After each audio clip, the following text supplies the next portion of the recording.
تو ہم نے وہاں تک پہنچنا ہے. اس کے حوالے سے انہوں نے کافی گفتگو ہوئی ہے خان صاحب کی صحت کے حوالے سے, ان کی ملاقاتوں کے حوالے سے, 8 فروری کے حوالے سے, اور باقی کا پریس ریلیز آ جائے گا, آپ کو تفصیلی جوابات مل جائیں گے. نہیں سی ایم نے اعتماد پہ لیا ہے جو وزیر اعظم سے ملاقات ہوئی آج؟ جی انہوں نے بتایا. کیا بتایا؟ جو بتایا وہ پریس ریلیز میں آ جائے گا. لیکن اتنی بڑی اجلاس میں سینٹ کے حوالے سے کچھ باتیں ہوئی ہوں گی, پارلیمان کے اوپر ذمہ داریاں آپ کو دی ہوں گی, کیا ہوا؟ دیکھیں, پارلیمان کے جو لیڈر آف اپوزیشن ہے علامہ صاحب اور محمود خان اچکزئی صاحب, وہ وہی چلائیں گے.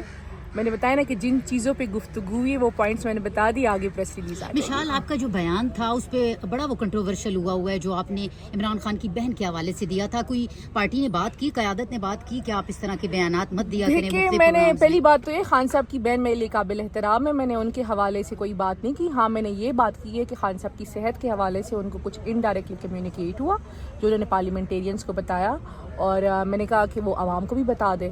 تو وہ اس حوالے سے بات ہوئی, باقی کسی حوالے سے بات نہیں ہوئی. بہت شکریہ. اچھا, سیکرٹ کیوں رکھا جا رہا ہے؟ آپ بھی کہہ رہی ہیں کہ اعلامیہ آ جائے گا, بتایا کیوں نہیں جا رہا؟ دیکھیں, ہماری پارٹی کا ایک پراپر میکینزم ہے نا, تو اب سیکرٹری اطلاعات وہ اس کا پریس ریلیز کریں گے, تو میں تو ہوں نہیں سیکرٹری اطلاعات کے میں پریس ریلیز کر دوں. Okay, thank you.